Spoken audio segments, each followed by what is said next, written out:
जहाँ से national conference नहीं चाहती थी कि महिलाओं को अधिकार मिले, जिस तरह से जम्मू कश्मीर की अगर कोई बेटी बाहर शादी करती है तो उसको अधिकार नहीं मिलते थे 370 की वजह से, तो अब वो अधिकार दे रही है, भाजपा का ये कहना है।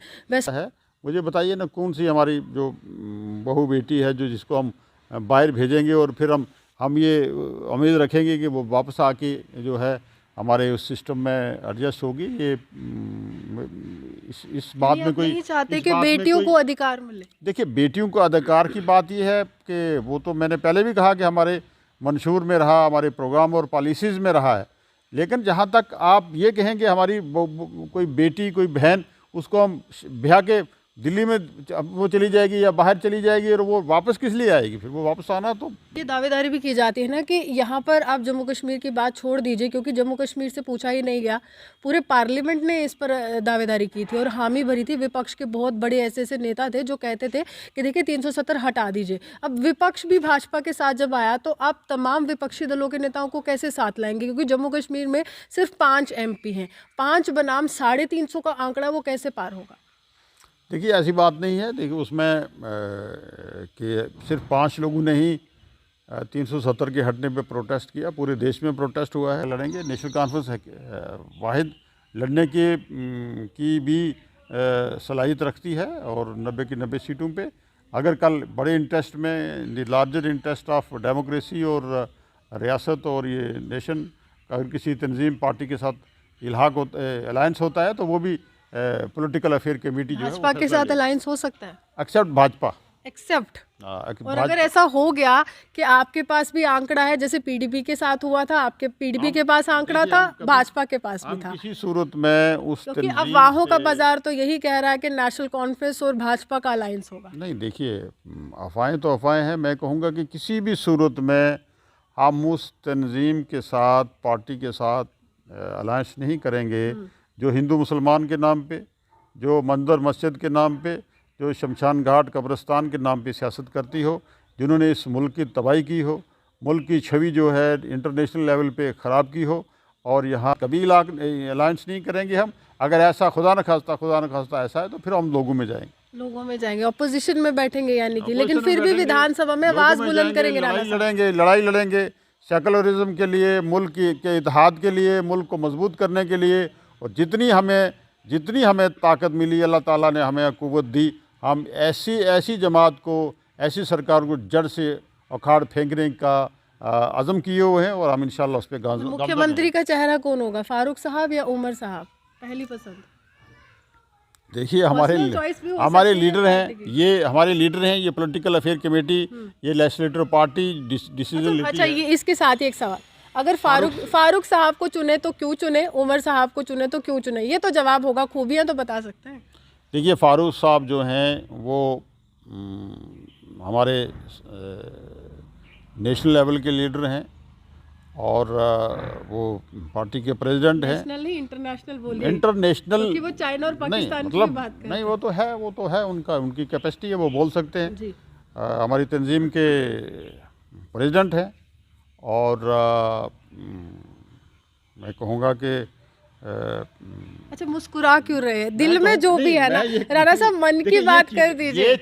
ये चीज़ें जो हैं वो फैसला करती है पॉलिटिकल लेजिस्लेटिव पार्टी। आपकी पसंद पूछ रही हूं मैं। देखिए, मेरे पर्सनल चॉइस, मेरे तो डॉक्टर साहब तो बड़े हैं, मेरे तंजीम के भी बड़े हैं, वो हमारे सरपरस्त हैं, हमारे बुज़ुर्ग हैं, तो जाहिर है कि बुजुर्गों को इग्नोर नहीं किया जा सकता। और आंकड़ा जैसे 50+ भाजपा कह रही है, तो आपका कितना प्लस? मुख्यमंत्री की दावेदारी पेश करेंगे? देखिए, अगर भाजपा के आंकड़े के मुताबिक हम बात करें तो फिर तो हमारा तो 100% आंकड़ा है, सारी सीटें, क्योंकि बीजेपी को कुछ मिलने वाला नहीं है।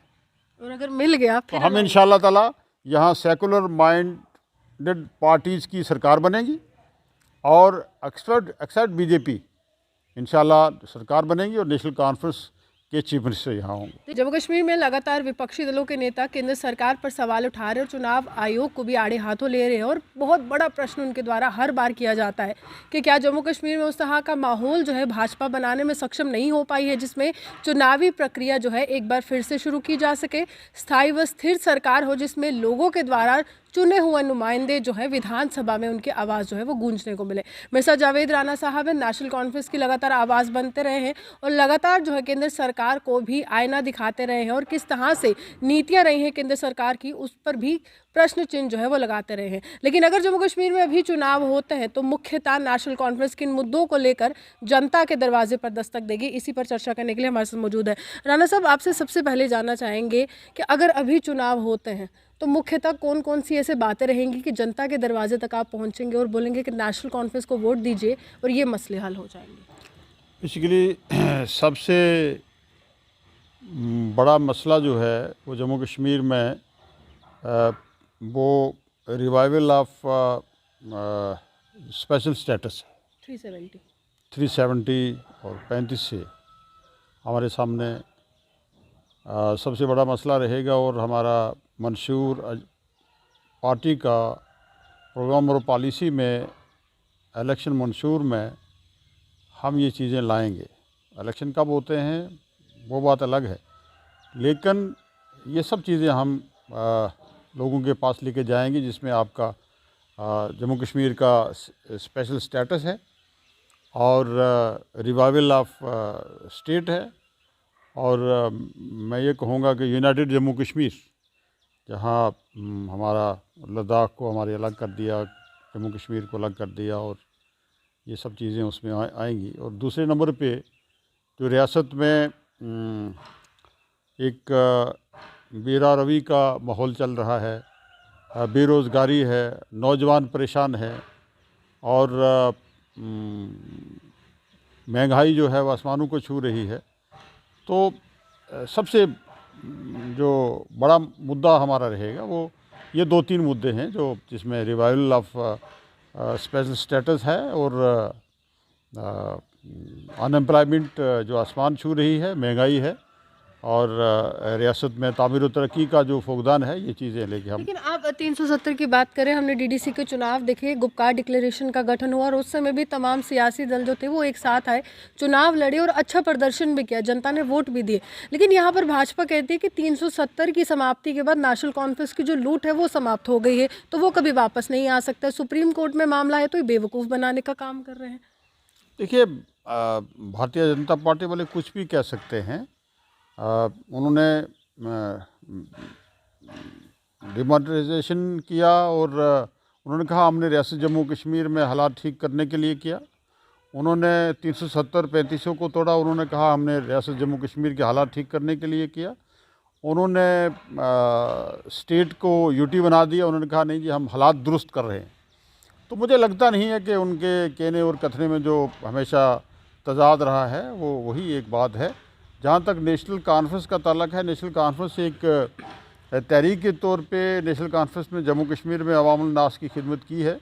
इस जम्मू कश्मीर को देश का ताज का स्टेटस दिलवाने में जम्मू कश्मीर नेशनल कॉन्फ्रेंस का एक अहम रोल रहा है और जम्मू कश्मीर नेशनल कॉन्फ्रेंस ही ने जब महाराजा साहब बहादुर ने देश के साथ इल्हाक किया और नेशनल कॉन्फ्रेंस ने एक सेकुलर मुल्क के साथ शेर कश्मीर शेख मोहम्मद अब्दुल्ला ने उस इल्हाक को कन्फर्म किया और ये सब चीज़ें नेशनल कॉन्फ्रेंस के क्रेडिट में जाती हैं।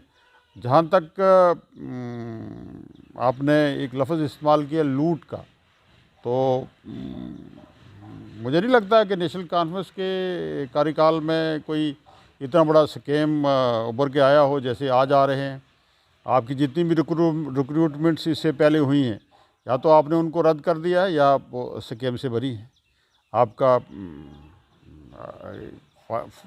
जो फाइनेंशियल अकाउंट्स असिस्टेंट का आप लीजिए, आप पुलिस भर्ती का लीजिए, सब इंस्पेक्टर की भर्ती का लीजिए, आप छोटा ये बॉर्डर पुलिस की भर्ती का लीजिए। तो आज भी मैं कहूँगा कि कोई कम्युनिकेशन नहीं है जो हायर अप्स हैं एडमिनिस्ट्रेशन में और फील्ड लेवल की जहाँ तक बात करेंगे, जो सेक्रेटेरिएट है वहाँ जो है वो किसी की कोई सुनवाई नहीं है। और कल ही आप एक स्टेटमेंट दे रहे थे कि चीफ सेक्रेटरी साहब ने किसी सेक्रेटरी को, किसी कमिश्नर सेक्रेटरी साहब को फ़ोन किया, उन्होंने फ़ोन नहीं उठाया। तो मतलब आज तो मुझे लगता नहीं है कि कोई यहाँ सरकार नाम की कोई चीज़ है और लोग तो परेशान हैं और लोगों की परेशानी जो है वो आए दिन आप देखते हैं मुख्तलिफ फोरम से अब आवाज़ उठती है। बेरोज़गार जो हैं वो फील्ड में हैं। हमारे जो जिन लोगों को आपने ट्रेनिंग दे के ट्रेन किया था वो सड़कों पे हैं। तो बेरोज़गारी का एक मैं कहूँगा कि एक बड़ी समस्या यहाँ पैदा हो गई है। पिछले 5 साल में यहाँ कोई रिक्रूटमेंट नहीं हुई और अगर रिक्रूटमेंट हुई भी है तो वो भी स्कैम की नज़र हुई है। तो ये कुल मिला के बीजेपी यहाँ जो है टोटल उसका फेलियर रहा है। और मैं कहूँगा कि इसमें जो बीजेपी वालों का जो नारा है और बीजेपी का जो कहना और करना और कथनी है, ये सबका साथ और सबका विकास, ये उस नारे से कोसों दूर है और उनके कहने और कथने में हमेशा तजाद रहा है और उसी में ये। लेकिन आतंकवाद के साथ भी 370 को जोड़ते हैं, कहते हैं कि आतंकवाद पर बड़ा प्रहार किया है, पत्थरबाजी ना के बराबर है, आतंकी हमले नहीं हो रहे हैं, हमने पूरी तरह से जो आतंकी संगठन है उन पर नकेल कस ली है, अलगावादी जो है अब जेलों में बंद है। तो वो जो पाकिस्तान पर सोच चल रही थी, भाजपा कहती है 370 की वजह से वो समाप्त है। देखिए 370 तो एक स्पेशल स्टेटस था जम्मू कश्मीर को आईन हिंद के तहत मिला हुआ, उसका और मिलिटेंसी के साथ कोई ताल्लुक नहीं है। जम्मू कश्मीर में जो प्रॉक्सी वॉर हम लड़ रहे थे पाकिस्तान के साथ, और पाकिस्तान ने हमेशा जो है वो हमें परेशान किया है। जहाँ तक मुल्क की सालमियत हो, जहाँ तक हमारा बॉर्डर एरिया हो, और यहाँ आप देख सकते हैं कि कितनी हलाकतें हुई हैं, कितने लोग हमारे सिक्योरिटी फोर्सेस सिविलियन हलाक हो गए, शहीद हो गए। तो आज भी मैं ये कहूँगा कि अगर ये उनका ये दावा था कि ये सब चीज़ें हमने हालात जो हैं वो बेहतर करने के लिए की हैं, पीसफुल माहौल तैयार करने के लिए की हैं, तो फिर आप मुझे बताइए ना, ये कश्मीरी पंडित्स का और ये जो इनोसेंट किलिंग कश्मीर में हो रही है, ये कौन कर रहा है? अगर आपने मिलिटेंसी पे कंट्रोल कर लिया है, पाकिस्तान स्पॉन्सर्ड मिलिटेंसी पे कंट्रोल कर लिया है अगर आपने, तो फिर ये जो हालात जो हर रोज़ हलाकतें हो रही हैं, ये कौन कर रहा है? मुझे बताइए। तो ये सिर्फ इनका एक हेलो स्लोगन्स हैं। और मैं ये पूरे वसूख से ये कहूँगा कि हालात पहले से बहुत अबतर हैं। यहाँ कोई आदमी खुद को जो है वो सिक्योर नहीं समझता है। और आए दिन आप देख लेंगे, इवन आप ढांगरी का मसला लीजिए, वहाँ के 7 लोगों को, एक घर के, एक फैमिली के लोगों को शहीद कर दिया गया। इसी तरीके से कश्मीर में भी आए दिन जो हैं वो हलाकतें हो रही हैं। पिछले एक हफ्ते की बात है कि कश्मीरी पंडित को यहाँ शोपियां में भी शहीद कर दिया। तो ये चीज़ें जो हैं ये लगातार चल रही हैं। मिलिटेंसी पे कोई कंट्रोल नहीं है, लॉ एंड ऑर्डर पे कोई कंट्रोल नहीं है। तो ये जब तक मुमकिन नहीं है, जब तक यहाँ एक पॉपुलर सरकार हो, लोगों की चुनी हुई सरकार हो, और एक लूट खसूट का माहौल जो है वही है, इसके अलावा कुछ नहीं है। आरोप तो ये भी लगाया जाता है नेशनल कॉन्फ्रेंस के, पूरी तरह से नेशनल कॉन्फ्रेंस नहीं चाहती थी कि महिलाओं को अधिकार मिले। जिस तरह से जम्मू कश्मीर की अगर कोई बेटी बाहर शादी करती है तो उसको अधिकार नहीं मिलते थे 370 की वजह से, तो अब वो अधिकार दे रही है, भाजपा का ये कहना है। वेस्ट पाकिस्तानी रिफ्यूजीज़ का ये तर्क देते हैं, लगातार बाल्मीकि समाज का, गोरखा समाज का। तो वो कहते हैं कि जो पिछड़े लोग थे या पिछड़े वर्ग में खड़े हुए थे उनको अधिकार नहीं देना चाहते, और अब हम जो है पूरे अधिकार जो है प्रदान कर रहे हैं, जिससे मिर्ची लग रही है नेशनल कॉन्फ्रेंस। देखिए कुछ इश्यूज़ हैं जिनको एक्सप्लॉइट किया जाता है, और मैं कहूँगा कि जो पब्लिक इंटरेस्ट में नहीं है। अब जहाँ तक ख़वातीन के राइट्स का ताल्लुक है, नेशनल कॉन्फ्रेंस ने हमेशा एम्पावर किया है ख़वातीन की रिजर्वेशंस, और जहाँ उनका एक डेवलपमेंट्स के एक सिस्टम में या दूसरे अदारों में ख़वातीन को रिप्रेजेंटेशन देना है, नेशनल कॉन्फ्रेंस के प्रोग्राम और पॉलिसीज़ में ये रहा है। जहाँ तक 35A को ख़वातीन के हकूक़ के साथ जोड़ा जाता है, मुझे बताइए ना, कौन सी हमारी जो बहू बेटी है जिसको हम बाहर भेजेंगे और फिर हम ये उम्मीद रखेंगे कि वो वापस आके जो है हमारे उस सिस्टम में एडजस्ट होगी? ये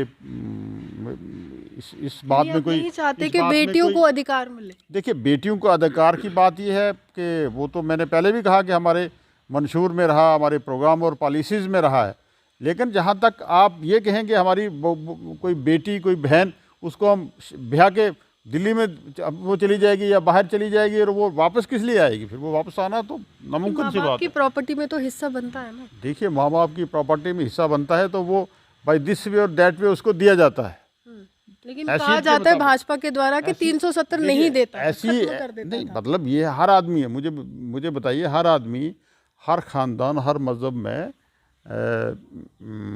जो भी हिस्सा बनता है हस्बे तौफीक वो दिया जाता है।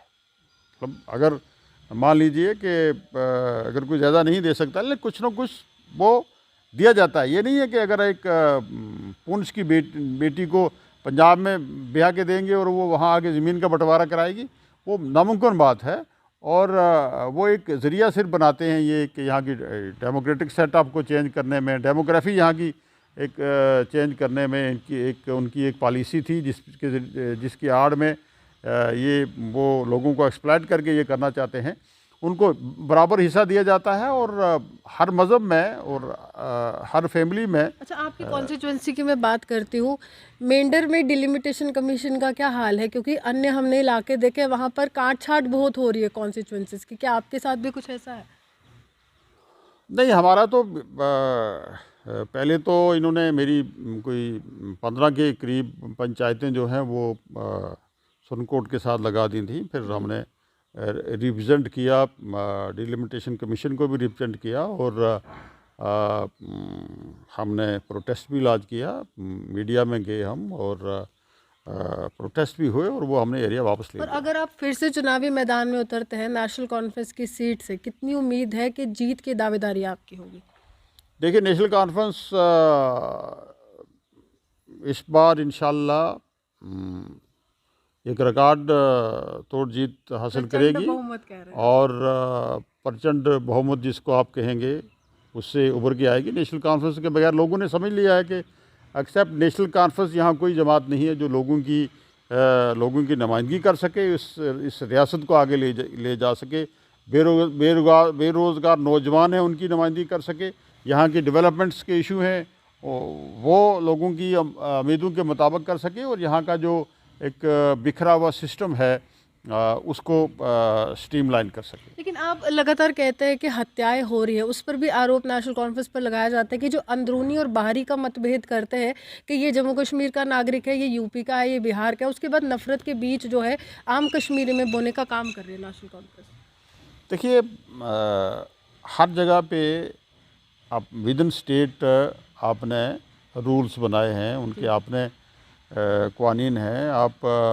आप देश की मुख्तलिफ रियासत में दूर मत जाइएगा, आप हिमाचल प्रदेश में आप देख लीजिए, वहाँ कोई भी आदमी दूसरी स्टेट का ज़मीन नहीं ले सकता है, एम्प्लॉयमेंट नौकरी नहीं ले सकता है। तो इसी तरीके से अपने अपनी रियासतों के अपने अपने कानून हैं, अपने अपने एक प्रोग्राम और पॉलिसीज़ के तहत जो है वो स्टेट्स जो हैं वो चलती हैं। तो इसी तरीके से जम्मू कश्मीर जो है वो एक मैं कहूँगा कि एक पहाड़ी और जहाँ कोई इंडस्ट्री नहीं है, जहाँ कोई बड़ा कोई बिज़नेस नहीं है, जहाँ कोई दूसरा एक रोज़गार के लिए कोई यहाँ फैसिलिटी नहीं थी। तो ये तो मैं कहूँगा कि पिछले कहीं सदियों से जम्मू कश्मीर की अलग एक शनाख्त रही है और ये हमें आइन ने इस चीज़ का तहफ़्फ़ुज़ दिया है कि हम अपनी शनाख्त को, अपनी आइडेंटिटी को, अपने सकाफ़त को जो है संभाल के रखें। और इसमें कोई बुरी बात नहीं है अगर जम्मू कश्मीर में इस बात की रिजेंटमेंट है, और करते भी रहेंगे हम, कि जम्मू कश्मीर का जो अपना सकाफ़त है, जम्मू कश्मीर की अपनी तारीख़ है, जम्मू कश्मीर की अपनी आइडेंटिटी है, चाहे वह यहाँ का हमारा कश्मीरी कल्चर हो, डोगरा कल्चर हो, पहाड़ी कल्चर हो, गुजर कल्चर हो, और हमारी अपनी आइडेंटिटी है, उसको हम कायम करने के लिए बड़ी से बड़ी कुर्बानी देने के लिए तैयार हैं। और उसको हम कभी भी जो है वो उसको हम ख़त्म नहीं होने देंगे। आप स्टेट की बात कर रहे हो और गृह मंत्री कह रहे हैं कि पहले चुनाव, पहले इलेक्शन की जाएंगी, उसके बाद स्टेटहुड। तो क्या मुख्य मुद्दा है कि स्टेटहुड चाहिए पहले या 370 चाहिए? देखिए इसके लिए हमें संघर्ष करना पड़ेगा। कितना लंबा? जितना लंबा चलेगा हम करने के लिए तैयार हैं। पॉलिटिकल और लीगली हमारी लीडरशिप ने भी कहा है 370 की रिवाइवल के लिए, स्टेट की रिवाइवल के लिए हम स्ट्रगल कर रहे हैं, हर तरीके से कर रहे हैं, बोल रहे हैं, मीडिया में जा रहे हैं, फील्ड में जा रहे हैं। तो ये हमारी स्ट्रगल चल रही है, इससे पीछे हम कभी नहीं हटेंगे। और अगर हमारी सरकार बन जाती है तो हम इंशाअल्लाह हाउस में एक रेजोल्यूशन लाएंगे और गवर्नमेंट ऑफ इंडिया को भेजेंगे कि हमारे जितने भी ये 370 है और 35 ए है, और जो हमारे विद इन स्टेट जो हमारे कॉन्स्टिट्यूशन के साथ छेड़छानी की है, आयन के साथ छेड़छानी की है, उसको बहाल करने के लिए हमारी विद इन स्टेट असेंबली में हम इंशाल्लाह पास करेंगे। ये दावेदारी भी की जाती है ना कि यहाँ पर आप जम्मू कश्मीर की बात छोड़ दीजिए, क्योंकि जम्मू कश्मीर से पूछा ही नहीं गया। पूरे पार्लियामेंट ने इस पर दावेदारी की थी और हामी भरी थी। विपक्ष के बहुत बड़े ऐसे ऐसे नेता थे जो कहते थे कि देखिए 370 हटा दीजिए। अब विपक्ष भी भाजपा के साथ जब आया तो आप तमाम विपक्षी दलों के नेताओं को कैसे साथ लाएंगे, क्योंकि जम्मू कश्मीर में सिर्फ 5 MP हैं, 5 बनाम 350 का आंकड़ा वो कैसे पार होगा? देखिए ऐसी बात नहीं है। देखिए उसमें कि सिर्फ 5 लोगों ने ही 370 के हटने पे प्रोटेस्ट किया, पूरे देश में प्रोटेस्ट हुआ है, पार्लियामेंट में प्रोटेस्ट हुआ है। मुख्तलिफ़ पार्टीज़ के लोग जो हैं आज भी बोल रहे हैं, आपने पार्लियामेंट को सुना होगा। हमारे देश का जो सिविल सोसाइटीज़ है, मुख्तलिफ़ पॉलिटिकल पार्टीज़ के लोग हैं, वो 370 के फेवर में हैं। 370 एक इंडियन कॉन्स्टिट्यूशन का एक जुज़ है और वो 370 के तहत हमारा जो है इल्हाक देश के साथ हुआ था, और अगर उसको कमज़ोर किया जाएगा तो मैं समझूंगा कि इल्हाक को कमज़ोर करना है जो देश के साथ हुआ। साहब, हिंदू राष्ट्र की भी बहुत चर्चा हो रही है और हाल में फारूक साहब कहते हैं कि हिंदू राज्य में तब्दील कर सकते हैं भाजपा के नेता जम्मू कश्मीर को, तो कितना संदेह है कि ऐसा हो सकता है? वो तो एक मैं कहूँगा कि उसी पे गामजान है शायद इलेक्शन, इसीलिए आप डिले कर रहे हैं कि यहाँ की जो डेमोग्राफी है उसको आप चेंज करें, उसमें कुछ कोशिश में आप लगे हुए हैं। आपने देखा होगा मुख्तलिफ हरबे इस्तेमाल कर रहे हैं, और जहाँ तक हिंदू राष्ट्र का ताल्लुक है वो मुमकिन नहीं है इस डेमोक्रेटिक मुल्क में, जहाँ का हिंदू मुसलमान सिख ईसाई सब भाई भाई की तरह रहते हैं। ये एक डेमोक्रेटिक मुल्क है और डेमोक्रेसी में यकीन रखता है। मैं समझूंगा कि ये हमारे आइन के ही ख़िलाफ़ बात होगी अगर हम हिंदू राष्ट्रीय के बारे में सोचेंगे। अगर आप हिंदू राष्ट्रीय के बारे में सोचेंगे, कल लोग मुस्लिम राष्ट्रीय के बारे में सोचेंगे, कल लोग खालिस्तान के बारे में सोचेंगे, तो किसी भी सूरत में इन चीज़ों को हम अलो नहीं करेंगे। अच्छा, कितनी सीटों पर नेशनल कॉन्फ्रेंस अकेले चुनाव लड़ेगी? क्योंकि ये गुपकार से रिलेटेड सवाल है। महबूबा मुफ्ती ने पीछे कुछ कहा था, पुंछ में एक रैली को संबोधित कर रही थी और अपने वर्कर से वो कहती है कि देखिए अगर मैं ना भी चुनाव में उतरूँ, मेरी पार्टी को ना भी वोट दीजिए, लेकिन गुपकार को वोट दीजिए। और उमर साहब उसके बाद कहता है कि नेशनल कॉन्फ्रेंस 90 की 90 सीटों पर उतरेगी। क्या गुपकार उस समय एक साथ होगा या नेशनल कॉन्फ्रेंस अकेले हामी भरेगी चुनावों में? देखिए ये तो है ना, आपने दीदम मोज़ा कशीदम, ये एक पर्शियन का मुहावरा है, शायद आपने समझा होगा कि अभी पानी बहुत दूर है, हम पहले ही जो है वो जूते उतार लें। कह रहे हैं ना कि फील्ड में जा रहे हैं, बातें कर रहे हैं, पूरी जांच रहे हैं। जहाँ तक गुपकार अलायंस का ताल्लुक है, गुपकार अलायंस एक बड़े इंटरेस्ट के हासिल करने के लिए किया हुआ है, और ये कबल क़यास होगा कि हम इस पे कोई विस्तार से बात की जाए, क्योंकि जब इलेक्शन अभी तो इलेक्शन दूर तक दिखाई नहीं देता है। मैंने पहले भी कह दिया कि आप ना दीजिए मुद्दा किसी तो अभी तो अखलाकी तौर पे मैं कहूँगा कि हमारी सरकार जो है वो तैयार नहीं है कि इलेक्शन करवाएं, क्योंकि अभी उनके पाँव जो है ज़मीन पे नहीं टिक रहे हैं। जब इलेक्शन की नोटिफिकेशन हो जाएगी, हमारा पॉलिटिकल अफेयर कमेटी जो है इस बात का फैसला लेती है कि हम अलायंस में लड़ेंगे, अकेला लड़ेंगे। नेशनल कॉन्फ्रेंस वाहिद लड़ने की भी सलाहियत रखती है, और 90 की 90 सीटों पे अगर कल बड़े इंटरेस्ट में, लार्जर इंटरेस्ट ऑफ डेमोक्रेसी और रियासत और ये नेशन, अगर किसी तंजीम पार्टी के साथ इल्हाक अलायंस होता है तो वो भी पॉलिटिकल अफेयर कमेटी जो है भाजपा के साथ अलायंस हो सकता है, एक्सेप्ट भाजपा। और अगर ऐसा हो गया कि आपके पास भी आंकड़ा है, जैसे पीडीपी के साथ हुआ था, आपके पीडीपी के पास आंकड़ा था, भाजपा के पास भी था, किसी सूरत में उस क्योंकि अफवाहों का बाजार तो यही कह रहा है कि नेशनल कॉन्फ्रेंस और भाजपा का अलायंस होगा। नहीं, देखिए अफवाहें तो अफवाहें हैं। मैं कहूँगा कि किसी भी सूरत में हम उस तंजीम के साथ, पार्टी के साथ अलायंस नहीं करेंगे जो हिंदू मुसलमान के नाम पे, जो मंदिर मस्जिद के नाम पे, जो शमशान घाट कब्रिस्तान के नाम पे सियासत करती हो, जिन्होंने इस मुल्क की तबाही की हो, मुल्क की छवि जो है इंटरनेशनल लेवल पे ख़राब की हो, और यहाँ नौजवानों में, बुज़ुर्गों में, माँओं में, बहनों में, नौजवानों में सब में एक बेचैनी का, एक इज़्तिराब का माहौल पैदा किया हो, और जिनके दौर में हम जबर व तग़यान की चक्की में फंस रहे हैं। यहाँ का अवाम नास, यहाँ का हिंदू मुस्लिम उस तंजीम के साथ कभी अलायंस नहीं करेंगे हम। अगर ऐसा खुदा न खास्ता ऐसा है तो फिर हम लोगों में जाएंगे, ऑपोजिशन में बैठेंगे यानी कि, लेकिन फिर भी विधानसभा में आवाज़ बुलंद करेंगे, लड़ाई लड़ेंगे सेकुलरिज्म के लिए, मुल्क के इत्तेहाद के लिए, मुल्क को मजबूत करने के लिए। और जितनी हमें ताकत मिली, अल्लाह ताला ने हमें क़ुव्वत दी, हम ऐसी जमात को, ऐसी सरकार को जड़ से उखाड़ फेंकने का अज़म किए हुए हैं, और हम इंशाल्लाह उस पर गाज़। मुख्यमंत्री का चेहरा कौन होगा, फारूक साहब या उमर साहब? पहली पसंद। देखिए हमारे लीडर हैं, ये पॉलिटिकल अफेयर कमेटी, ये लेजिस्लेटिव पार्टी डिसीजन लेती है। अच्छा, ये इसके साथ ही एक सवाल, अगर फारूक साहब को चुने तो क्यों चुने, उमर साहब को चुने तो क्यों चुने? ये तो जवाब होगा, खूबियां तो बता सकते हैं।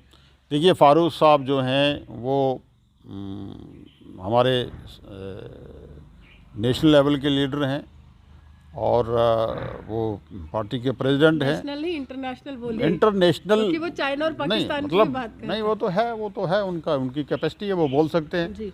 हमारी तंजीम के प्रेसिडेंट हैं, और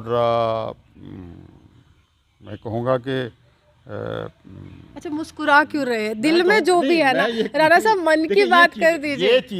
ये चीज़ें जो हैं वो फैसला करती है पॉलिटिकल लेजिस्लेटिव पार्टी। आपकी पसंद पूछ रही हूं मैं।